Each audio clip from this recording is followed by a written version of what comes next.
પહેલી ચાદરોડ. શરમ થશે આપણને, નહીં હાજર થઈ શકીએ, ઊભા નહીં રહી શકીએ.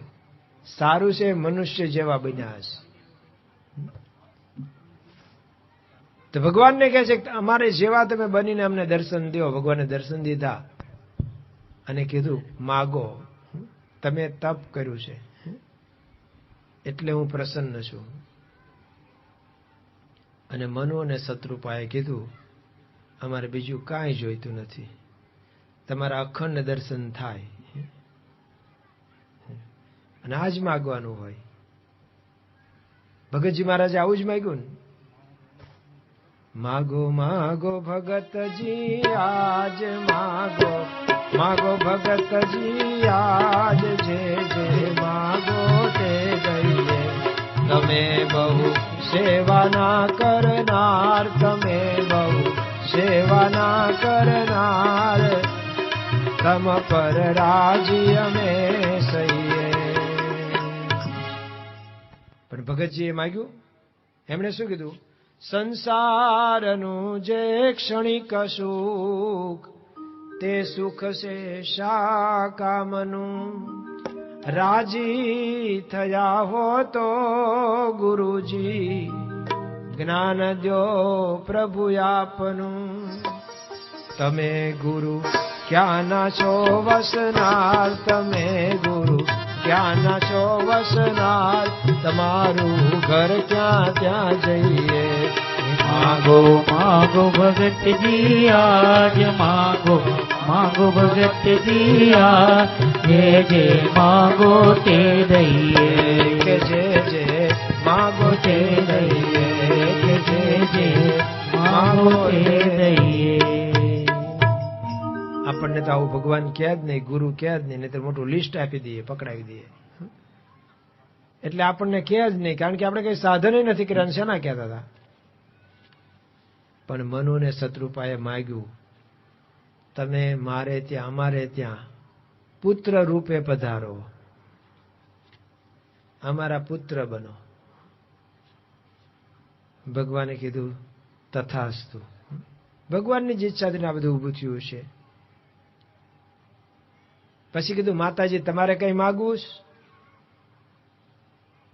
તો શત્રુપા કે અત્યારે તથાસ્તુ કીધું સાચું પડશે ને, કે પેલા મેં તમને માતાજી કીધા, અત્યારથી મેં તમને માતાજી કીધા છે.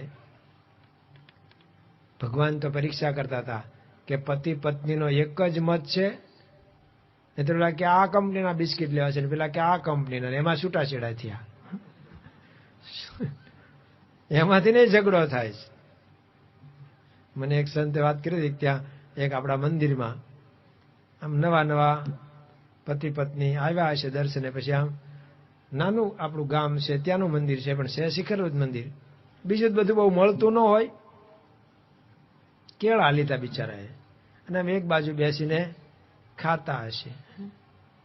એમાં પેલી પત્ની હતા એમના, એણે કેળા ખાવામાં શું કર્યું કે આખી સાલ કાઢીને સાલ ફેંકી દીધી, પાદરું કેળું લઈને ખાતા હતા. તો પેલા ભાઈ થયું, ઓહો, આને કેળું ખાતા નથી આવડતું.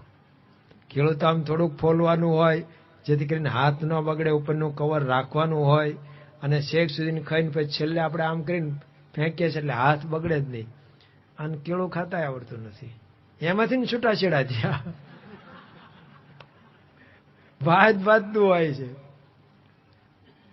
હમણાં અમારા ભાવનગરના જ એક ભાઈ અમેરિકા ગયા છે, અહીંથી લગ્ન કરીને ગયા, તો ત્યાં ઓલા ગયા ને ત્યાં છૂટાછેડા થયા. કે વાતમાં શું હતું?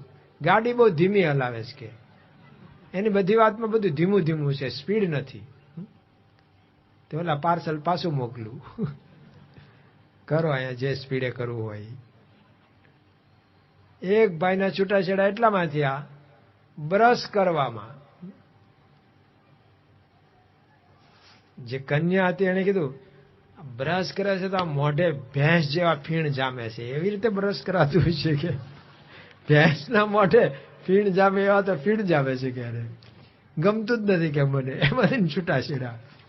તો ભગવાને માપ્યું કે બેયનો એક મત છે, એક રુચિ છે.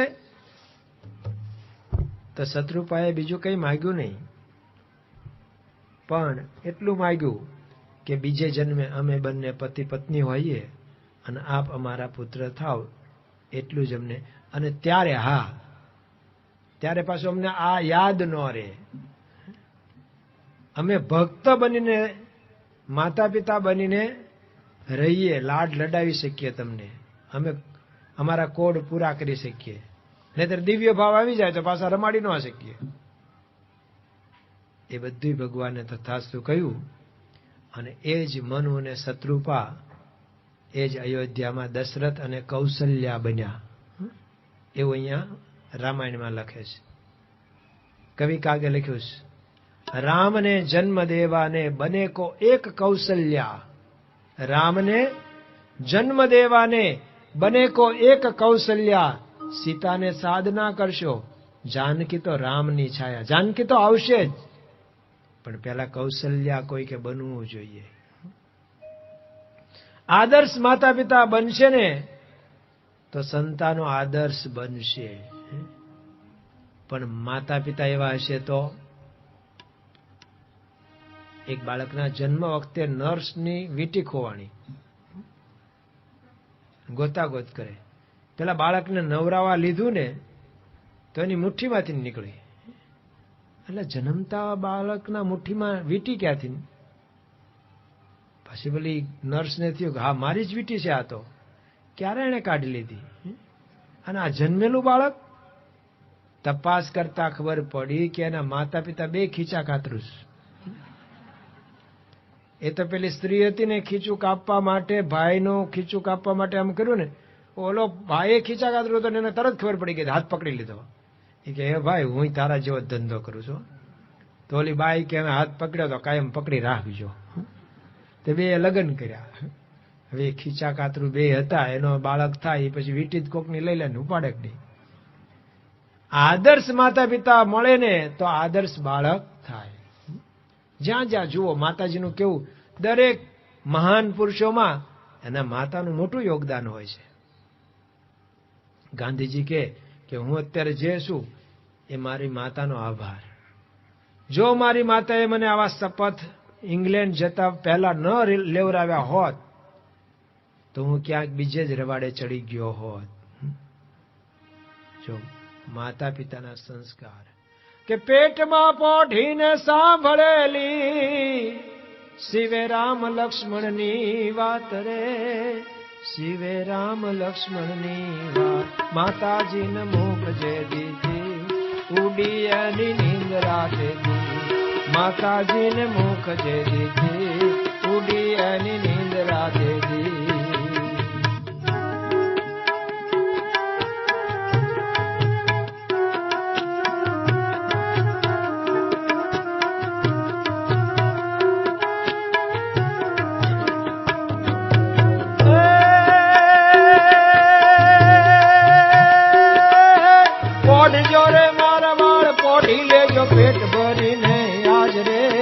પેટ ભરીને કાલે કાળા જુદ ખેલાશે, કાલે કાળા જુદ ખેલાશે, સુવાટાણું ક્યાંય ના રહેશે.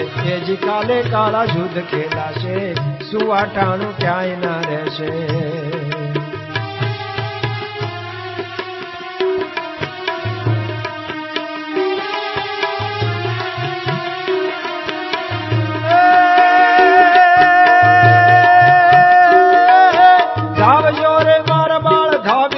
ખૂબ દ્રપીને યાદ રે શિવા, ખૂબ દ્રપીને યાદ રહેશે નહીં રણ ઘેલુડા, ખાવા મુઠી ધાનની વેળા. એ જ રહેશે નહીં રણ ઘેલુડા, ખાવા મુઠી ધાનની વેળા.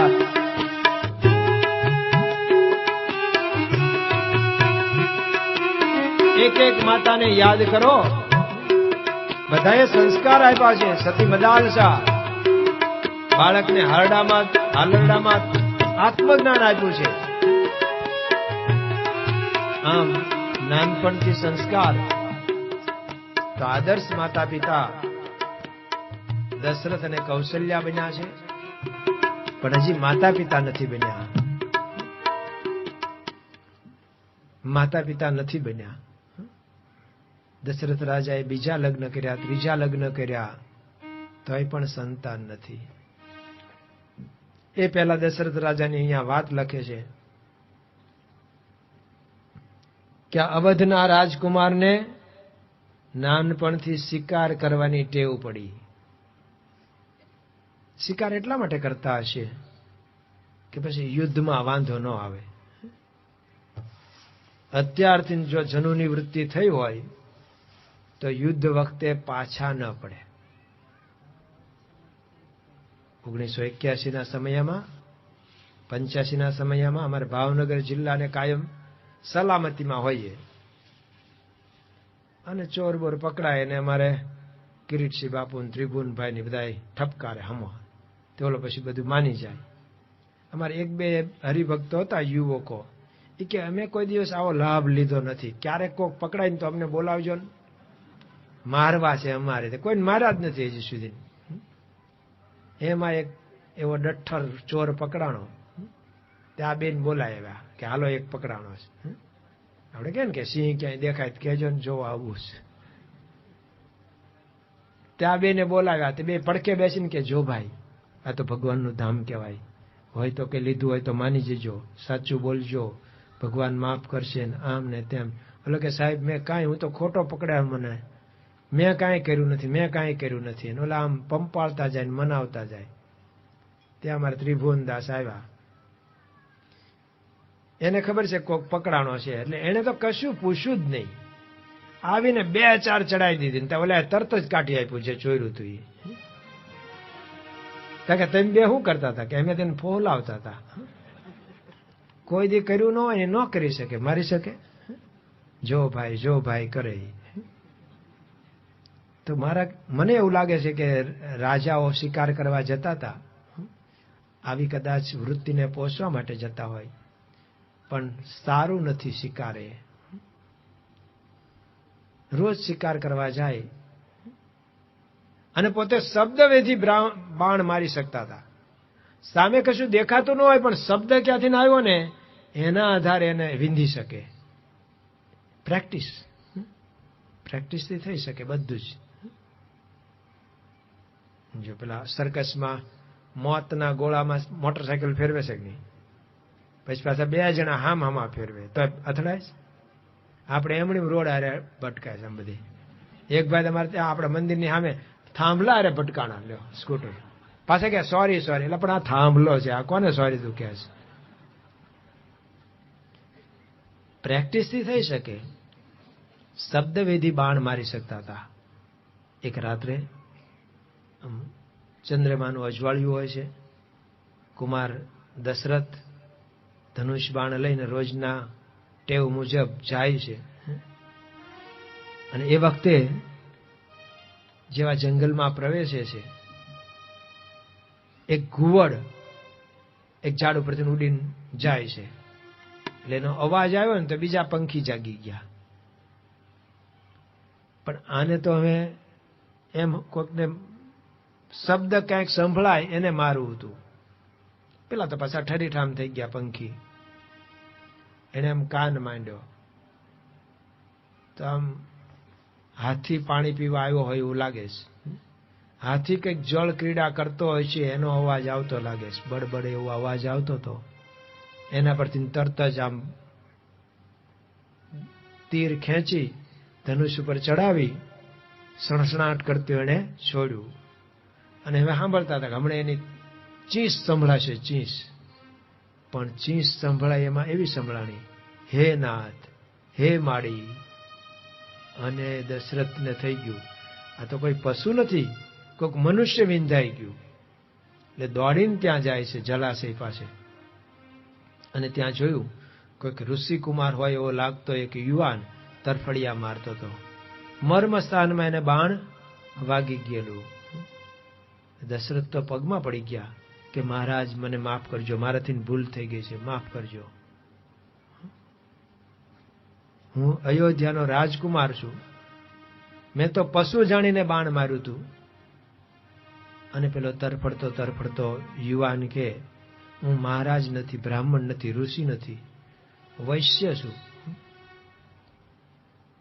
મારા માતા પિતા અહીંયા એક પર્ણકુટીમાં છે, 2 અંધ છે, વૃદ્ધ છે, હું એમને યાત્રા કરાવવા નીકળ્યો છું, મારું નામ શ્રવણ છે, પણ હવે મારો જીવ જવાની તૈયારી છે, મને બહુ કષ્ટ થાય છે, તમે આ બાણ ખેંચી લો, મને મદદ કરો.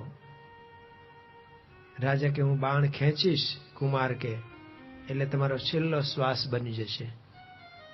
એ કે તો મને દેખાય છે, મારો કાળ નજરે દેખાય છે.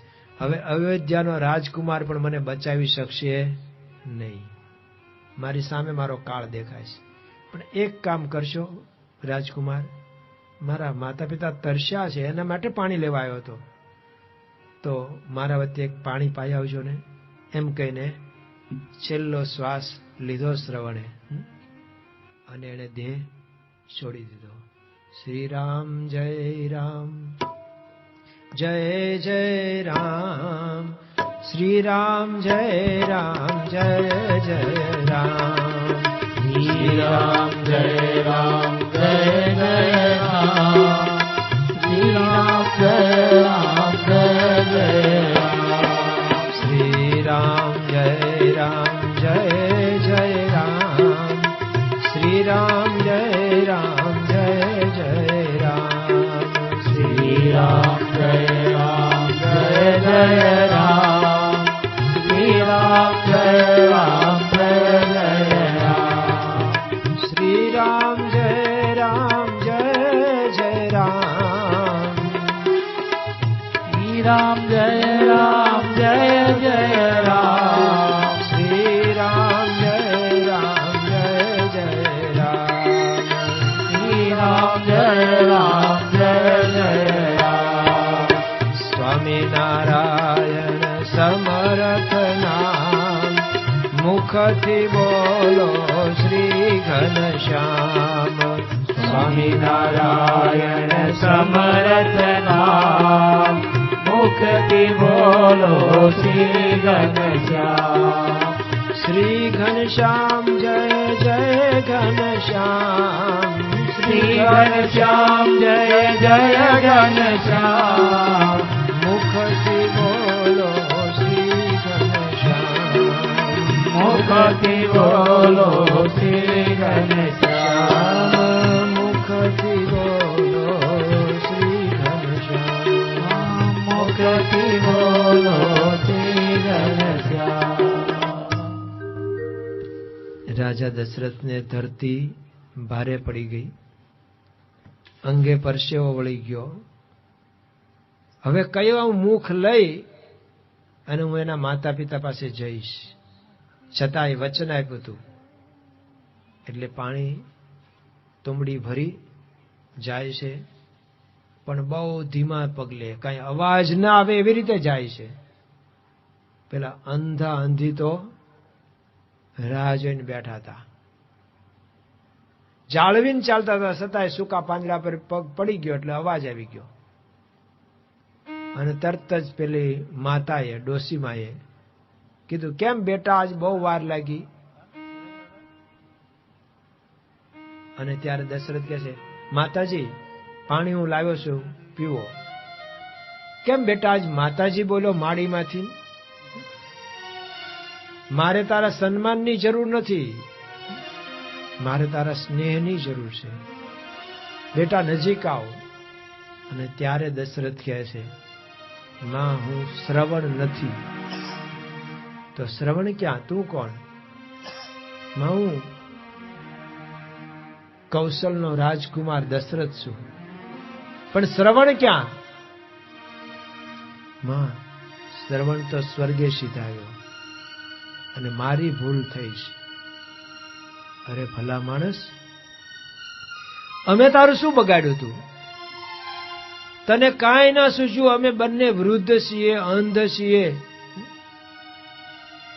અમને અમારો પુત્ર યાત્રા કરાવતો હતો, 1 નહીં, 2 નહીં, 5 નહીં, 50 નહીં, 68 તીર્થ કરાવ્યા છે.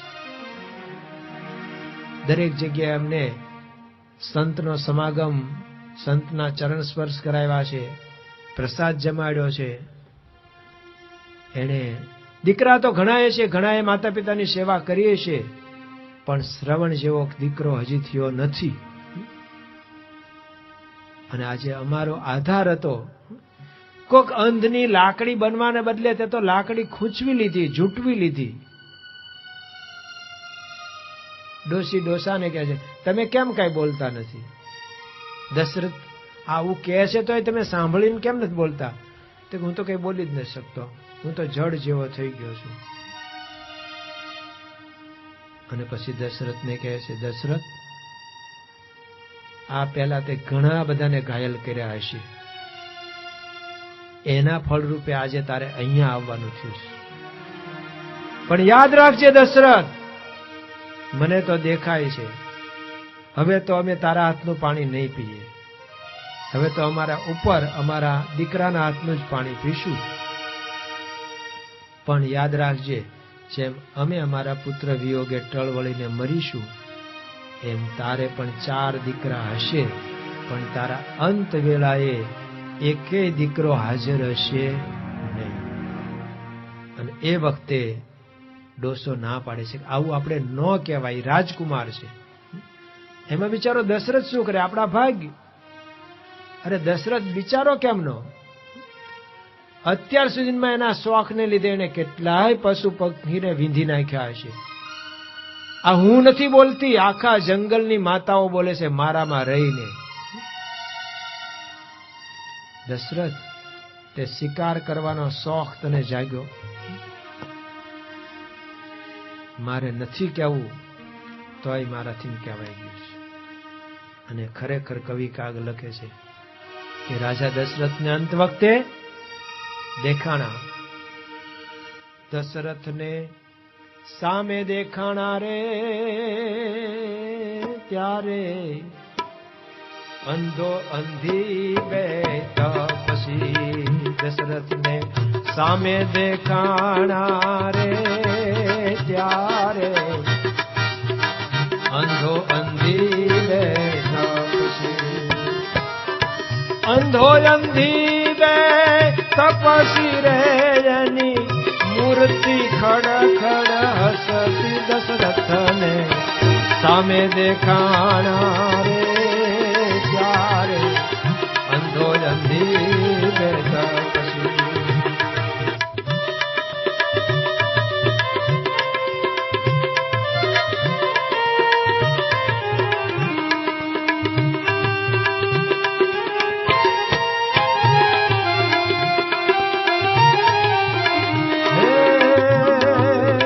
રાજભુવનમાં પડી રે રાણીઓ નિદ્રાથી તેને વસી.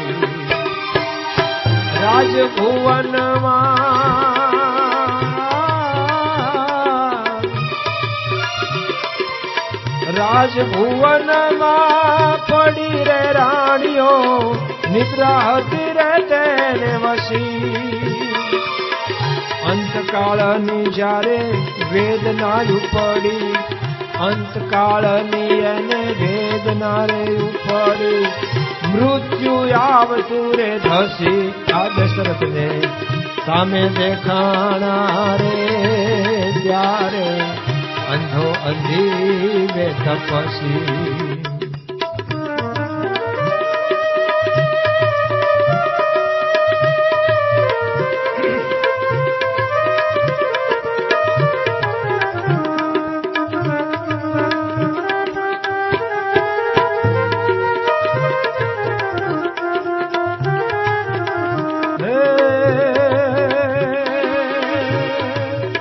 સાંભળ્યું જોબન પાપ સાંભળ્યું, કાયા શિકારે તેલી કશી. સાંભળ્યું જોબન ને પાપ એ સાંભળ્યું ને કાયા શિકારે કશી. શબ્દ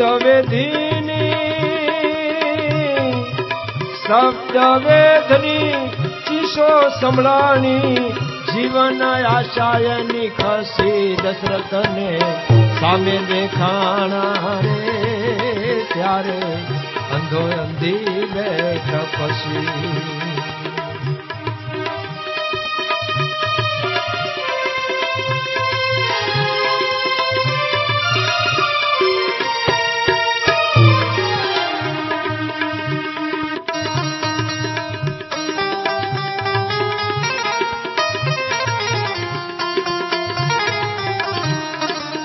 હે ના કર્યા હવે થયું ભોગવે કાળી ના હાલે કશી. હાથ ના કર્યા એ તો થયું ભોગવે કાળી ના હાલે કશી. લાંબે રે વખતે લાંબે રે વખતે આવીને લાગી સાપતણી એ બરસી દશરથને સામે દેખાણા રે અંધો અંધી બેઠા પછી.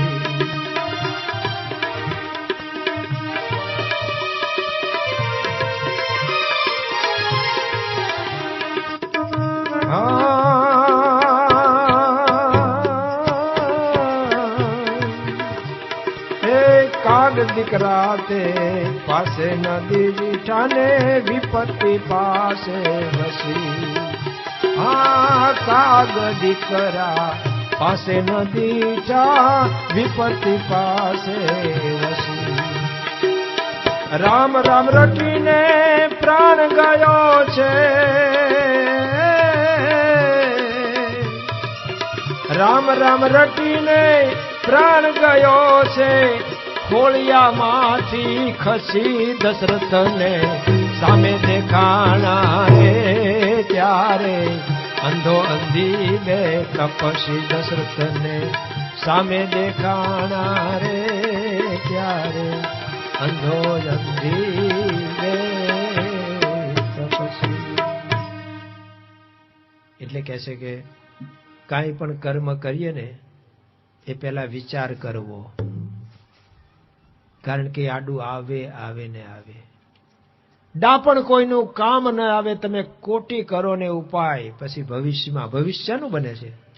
આપણે જે કર્યું હોય એનું જ ભવિષ્ય બને છે. ભવિષ્યમાં માંડેલું હોય તેમ થાય. શિકાર ખરાબ વસ્તુ છે. પ્રમુખ સ્વામી મહારાજ કે જો આપણે કોઈને જીવાડી નથી શકતા તો મારવાનો કયો અધિકાર આપણને? શિકાર એટલે કઈ પ્રાણીઓની જ હિંસા કરવી એમ નહીં. ઘણા પ્રકારનો શિકાર આવે. સંપત્તિનો પણ શિકાર કરે, સત્તાનો શિકાર કરે. આપણાથી કોઈને પણ દુઃખ અપાય ને તો એ બધો શિકાર જ કહેવાય. કોઈનું અંતર દુભાવાય ને એ શિકાર કહેવાય. અને જેણે જેણે શિકારની લતે ચડ્યા ને બધાને દુખાયું, પછી ભગવાન રામ મૃગનો શિકાર કરવા જ ગયા હતા ને, પાછળ કેવું દુખાયું? સીતાજીને રાવણ ઉપાડી ગયો શિકારમાંથી. અરે આ જ રામાયણમાં તુલસીદાસજી લખે છે. સત્યકેતુ નામનો રાજા હોય છે અને એને પણ એવું જ સૂઝ્યું હવે આપણો સમય પૂરો થયો. જો આપણે ત્યાં પેલા રાજા પણ, આપણે ત્યાં 4 આશ્રમની વ્યવસ્થા હતી. બ્રહ્મચર્ય આશ્રમ, ગ્રહસ્થાશ્રમ આશ્રમ, વાનપ્રસ્થ અને સંન્યસ્ત. અને આવી રીતે જ બધા જીવન જીવતા હતા. બ્રહ્મચર્ય એટલે અર્જન, વિદ્યા અર્જન કરવાની. ગ્રહસ્થાશ્રમ એટલે ઉપાર્જન, બધું કમાવાનું, અર્થ પ્રાપ્ત કરવાનું. વાનપ્રસ્થ એટલે જે અત્યાર સુધી 50 વર્ષ સુધી બધું ભેગું કર્યું હોય હવે એને વિતરણ કરવાનું. પછી એ સંપત્તિ હોય, જ્ઞાન હોય, અનુભવ હોય, એ બધું સમાજને આપવાનું. અને છેલ્લા 25 વર્ષ સંન્યસ્ત, પોતાના આત્માના કલ્યાણ માટેનો પ્રયત્ન કરવાનો. વ્યવસ્થા હતી. સત્યકેતુ, કેતુ એટલે ધજા, સત્યની ધજા એવું નામ. જો કેવું સાર્થક નામ છે. અત્યારે તો ધંગ ધડા વગરના નામ પડે છે બધું. પિન્ટુન, ઇન્ટુન, બિન્ટુન, બધા કઈ ખબર જ ન પડે. આ તો સત્સંગમાં તો સારા નામ પાડે છે ભાઈ. તો સત્યકેતુ રાજા પણ પોતાના પુત્ર પ્રતાપ ભાનુને ગાદી સોંપી અને એ પણ હવે તપ કરવા, આરાધના કરવા જંગલમાં જાય છે. પ્રતાપ ભાનુ ગાદીએ આવ્યા. એનો ભાઈ હતો અરિમર્દન. એ લોકોએ સામ્રાજ્ય વિસ્તાર્યું. લગભગ બધાને જીતી લીધા. અને જ્યારે આવું બધું થાય ત્યારે દુશ્મનો ઉભા થાય ને થાય. સીધી રીતે ન લડી શકે તો જુદી રીતે કંઈક કરે. એમાં એક વખત પ્રતાપભાનુ શિકાર કરવા જ ગયો હતો અને એક ભૂંડ જોયું અને ભૂંડને મારવા માટે, શિકાર કરવા માટે પાછળ દોડ્યો ને ભૂંડ ભાગ્યું અને એક ગુફામાં ગરી ગયું. પણ ઘણું દૂર દૂર પેલા લઈ ગયું ભૂંડ. ભૂંડ ખરેખર ભૂંડ નો હતું, એ તો કાલકેતુ નામનો રાક્ષસ હતો. એનું પણ રાજ્ય પ્રતાપભાનુએ પડાવી લીધું. એના 10 ભાઈઓને 100 દીકરાને પ્રતાપભાનુએ મારી નાખેલા. અત્યારે એને લાગ મળ્યો હતો એટલે એને દૂર દૂર જંગલમાં છેતરીને લઈ ગયો. જેમ ભગવાન રામને દૂર દૂર મૃગ લઈ ગયો, એમ અહીંયા પ્રતાપભાનુને આ ભૂંડ દૂર દૂર લઈ ગયું. જો જે સત્યના ઉપાસક હોય એને આવા ભૂંડની પાછળ પડાય નહીં. જેનું કોઈ ઠેકાણું ન હોય એની પાછળ ન દોડાય. સમજવું જોઈએ ને, કોનો સંગ રાખવો કોનો સંગ ન રાખવો સમજવું જોઈએ. કવિ કાગ લખે છે કે ભૂલો ઈ બાંધતા રે નાતો રે જીવડા, ભૂલો તું બાંધતા નાતો, ભૂલો તું બાંધતા રે નાતો જીવડા, ભૂલો તું બાંધતા નાતો. મૂડી વિનાનો મફત રળવા, ખોટો તું શેઠિયો થાતો. મૂડી વિનાનો મફત રળવા, ખોટો તું શેઠિયો થાતો. દિવાળું કાઢીને પાઘડી ફેરવે, દિવાળું કાઢીને પાઘડી ફેરવે, આડતી આયટવાતો જીવડા, ભૂલો તું બાંધતા નાતો, ભૂલો તું બાંધતા રે નાતો જીવડા, ભૂલો તું બાંધતા નાતો.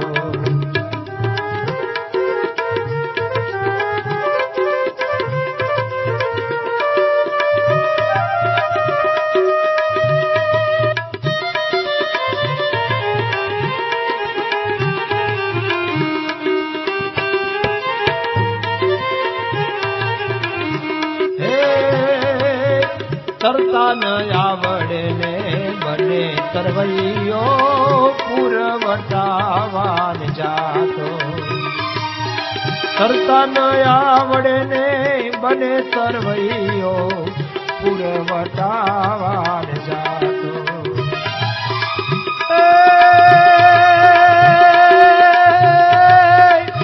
તારવા વાળો જ ડૂબવા લાગ્યો, તારવા વાળો જ ડૂબવા લાગ્યો, પછી આશ્રિત લોઢેને ભાતો રે જીવડા, ભૂલો તું બાંધતા નાતો.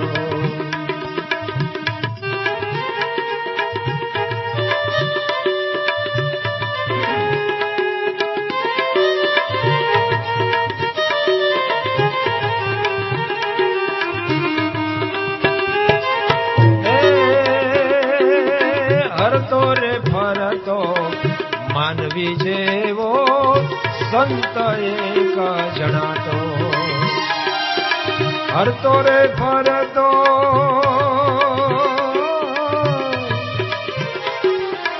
હરતો રે ફરતો માનવી જેવો સંત કે સંત કળાતો.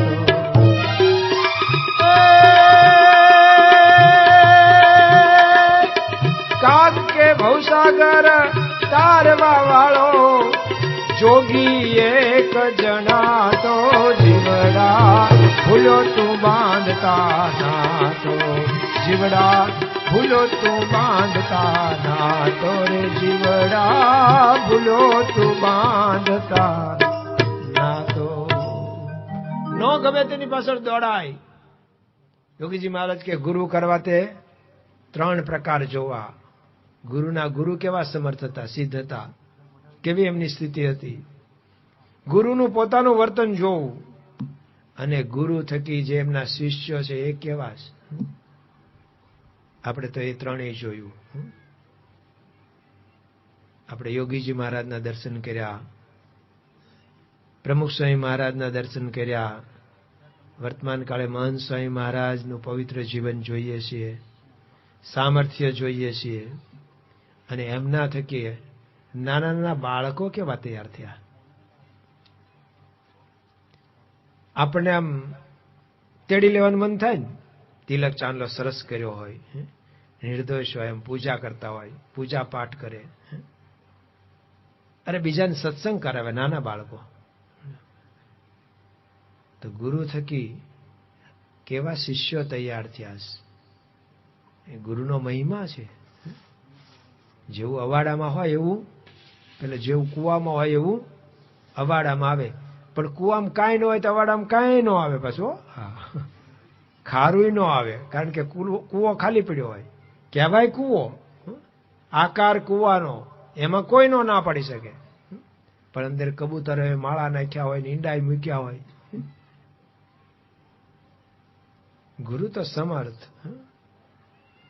આપણને પાર પમાડે એવા ગુરુ. ગુરુ મળ્યા રે ગુણવાળા, મળ્યા જી મને ગુરુ મળ્યા રે ગુણવાળા.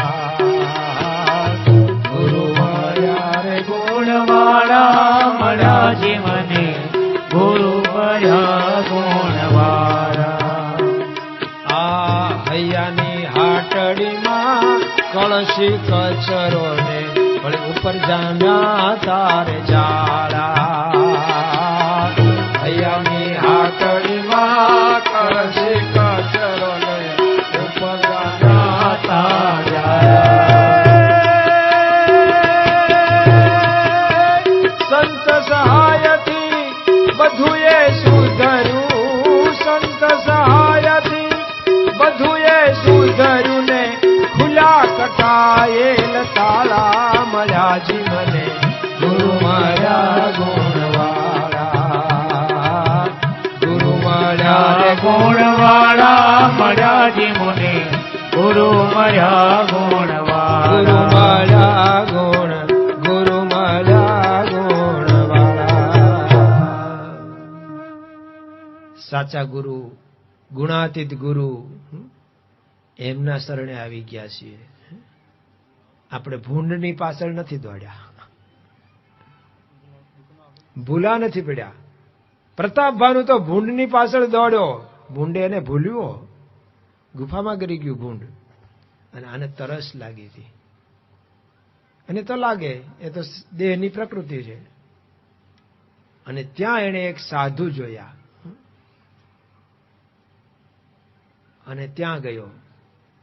એને કીધું, બાપજી પાણી પીવું છે, પાણી પાણી જલ્દી.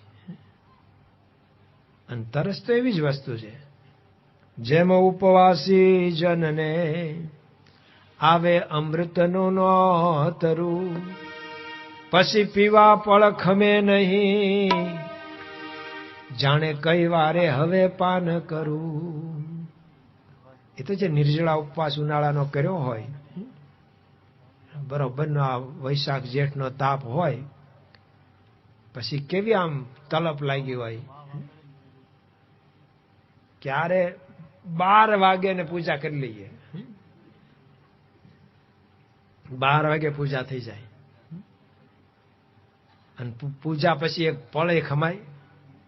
વિવેક સાગર સ્વામી કે અમે અક્ષરભુવન મુંબઈ જૂનું મકાન એમાં રહેતા હતા. બહુ હંકડાશ, બીજી કોઈ સગવડતા નહીં, મંદિરમાં નહીં, ફ્રીજ નહીં, કુલર, ઠંડુ કરવાનું કશું જ સાધન નહીં. બધાને ઉપવાસ હતો. પાણી તો શરબત તો બનાવી રાખ્યું હતું, પણ એને ઠંડુ કરવા માટે અગાસીમાં પેલું પારાપેટ હોય એના પર મૂક્યો હતું. નીચે ઈંઢોણી મૂકી હતી, ઉપર માટલું એમાં ભરી, પછી ફરતું પાછું ભીનું કપડું વીંટ્યું હતું, જેથી પવન લાગે તો થોડુંક ઠરે. ગોળામાં પાણી ઠરે. ગોળો નવો હોવો જોઈએ. હા, કવિ કાગે લખ્યું, તારા નવારે ગોળાના પાણી જો ને ટાઢા, તારા નવારે ગોળાના પાણી જો ને ટાઢા